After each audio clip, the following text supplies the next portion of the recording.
Hello! అందరూ నమస్కారం. Movie review of 'Revolver Rita'. ఇదొక సస్పెన్స్ క్రైమ్ థ్రిల్లర్ మూవీ.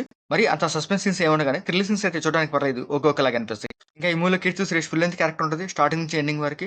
రీసెంట్‌గా 'కీర్తి సురేష్' ఎక్కువగా లేడీ ఓరియెంటెడ్ మూవీస్ చేస్తుంది. ఇది కూడా అలాంటి మూవీ. ఈ మూవీలో 'కీర్తి సురేష్' తల్లిగా రాధిక చేసి వాళ్ళ మధ్య వచ్చే కొన్ని ఫ్యామిలీ డ్రామా సీన్స్ చూడడానికి బాగుంటాయన్నమాట. ఇంకా ఈ మూవీ స్టోరీలోకెళ్తే 'డ్రాకులా పాండా' ఒక పెద్ద విలన్ అన్నమాట. అతను ఒక అమ్మాయిని బుక్ చేసుకుంటాడు. బంచిక్ చేయడానికి. ఆ అమ్మాయి ఒక అడ్రెస్ చెప్తది. ఆ అడ్రెస్‌కి మన విలన్ సింగిల్‌గానే వెళ్తాడు. ఇంకా 'డ్రాకులా పాండా' ఆ అమ్మాయి చెప్పిన అడ్రెస్ కాకుండా బై మిస్టేక్‌గా రీటా 'కీర్తి సురేష్' వాళ్ళ ఇంటికెళ్ళిపోతారనమాట. ఆ ఇంటికి వెళ్ళాక ఒక చిన్న గొడవతో ఆ 'డ్రాకులా పాండా' చనిపోతాడు. ఆ 'కీర్తి సురేష్' వాళ్ళ ఇంటికెళ్ళాక అసలు ఏం జరిగింది? వాళ్ళు ఎందుకు చంపారు? ఆ విలన్ ఎలా చనిపోయాడు? చనిపోయాక ఆ బాడీని ఏం చేశారనేది మూవీ స్టోరీ అనమాట.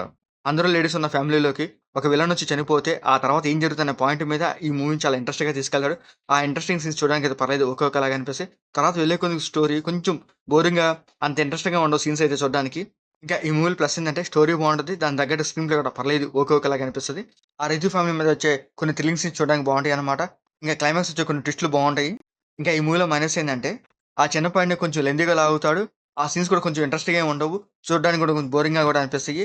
సెకండ్ హాఫ్ స్టోరీ కొంచెం డల్‌గా అవుద్ది. ఇలాంటి స్టోరీస్ మనం చాలానే చూసాం. కానీ సీన్స్ కొత్తగా ఏమి ఉండవు. కొంచెం రొటీన్‌గా వెళ్తూ ఉంటది. ఇంకా ఈ మూవీ డ్యూరేషన్ వచ్చి 2 అవర్స్ 50 మినిట్స్ ఉంటది. ఈ మూవీ ఫస్ట్ హాఫ్ బావుంటది. ఫస్ట్ హాఫ్ అన్ అవర్ వచ్చే సీన్స్ బావుంటాయన్నమాట. ఇంటర్వల్ సీన్ కూడా బాగుంటది. సెకండ్ హాఫ్‌లో వచ్చే స్టోరీ కొంచెం డల్‌గా అనిపిస్తది. దాంతో పాటు ఆ సీన్స్ కూడా చూడడానికి బోరింగ్‌గా కూడా అనిపిస్తాయి. ఇక క్లైమాక్స్‌లో కొన్ని ట్విస్ట్‌లు పెట్టారు. అవి చూడడానికి బాగుంటది. ఒక మంచి ఎమోషనల్ సీన్‌తోనే ఈ మూవీ ఎండ్ చేసేసారన్నమాట. ఇక క్లైమాక్స్‌లో ఒక యాక్షన్ సీన్ పెట్టారు. అది చూడడానికి బాగానే ఉంటది.